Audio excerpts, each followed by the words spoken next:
Greetings family, welcome back to yet another valuable video. In this video, I'm going to be teaching you exactly on how to trade the news impact caused by the Fed interest rate decision.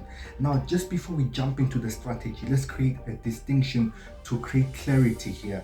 Now, Fed interest rate decision versus FOMC meetings. A lot of people get to mix this up or mix it up, right?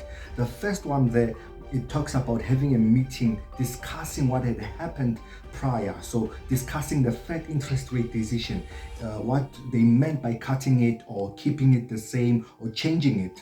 Okay, then this one is a detailed announcement that says we are cutting it. And then once it's announced, the market moves volatilely on your gold, on your USDJPY. Now we're going to jump onto the strategy. Let's go. Okay family, so the strategy is very simple over here that I'm going to show you on USDJPY. It also does move on Nasdaq and on gold, but I'm just going to particularly use USDJPY, and then you can use negative correlation for the other pairs whenever you see a direction in one, but the same pattern sort of repeat itself.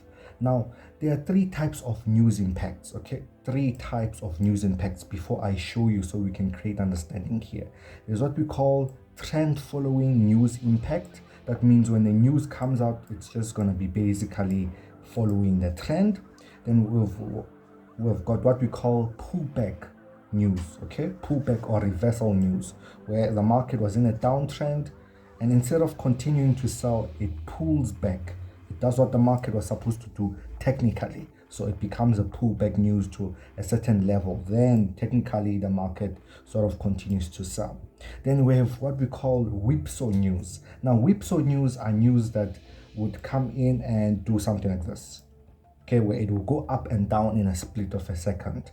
And of course, we do teach how to predict that. But in this video, I'll be mainly focusing because this event is one of the easiest events because it's a trend following event. And I want to bring your attention here to the 30th of July when this Fed interest rate took place. This was the actual move here that it took place, and it continued again with the trend. So one was able to hold such a trade or a news impact. Now, the strategy here that I want to create a clear and paint a clear picture in your mind so you can go ahead and go and back test this or practice this is that you want to focus on the trend that it has created during the day. It tells you exactly where this market is going to be going. And of course, few hours, a few minutes before this actually buys, it's going to start to pull back. And I like it when it starts to pull back because it's telling me that there's going to be minimum spikes. So that's how you're able to detect such spikes. That is there going to be a huge spike or not. And as you can see, when this event came in, it started buying right away. Okay, there are plenty of examples that I can show you, but this is what we call a trend following news. In fact, it is another one over here that I want to get to show you guys. Another example. The trend following news. I just took it from my MetaTrader. Also this one, as you can see, during the day the market was in a selling market or in a selling direction. Okay, there we go. The market was selling beautifully, and then few minutes before, in this case it was just few minutes, we had a pullback and the market just sold right away. Beautiful move again. It's a trend following news impact. Okay, I hope we have understanding on that one. It's a trend following news impact. So that means you don't expect a lot of spikes per se. It's gonna, as long as you can identify the trend. Now the trend, you can easily identify it on the 5 minutes time frame or even the 15 minutes time frame. And the trend that I'm talking about, at least you just want to look at it from the overlap. Okay, so from the overlap, that's about 1 p.m. South African time all the way before the news takes place. So that whole trend that's created during London overlap and New York overlap, it's a very good trend to sort of see that direction. I also do expect a pullback before the market buys in this case, or a pullback before the market sells.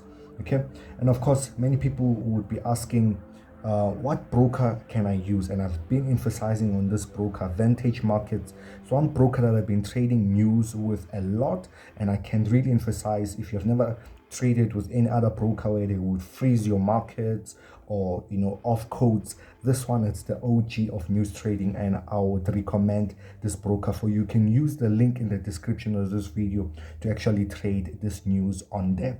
And of course, test it out. Those who have backtesting softwares or test it out on the next news, do tell me how it goes in the comment section. But I'm happy to help on this and to just create clarity. And as I said at the beginning, do not mix the two. Fed interest rate and FOMC minutes meeting are totally different stuff.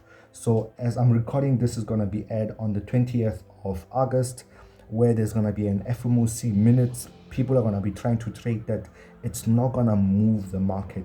You need to go to your news calendar and wait for the Fed interest rate decision. It is a decision that has been taken that affects the market. So it's all in the name as well. So thank you so much. This is your brother in the kingdom, Emmanuel Mokhale, and I will see you on the next video.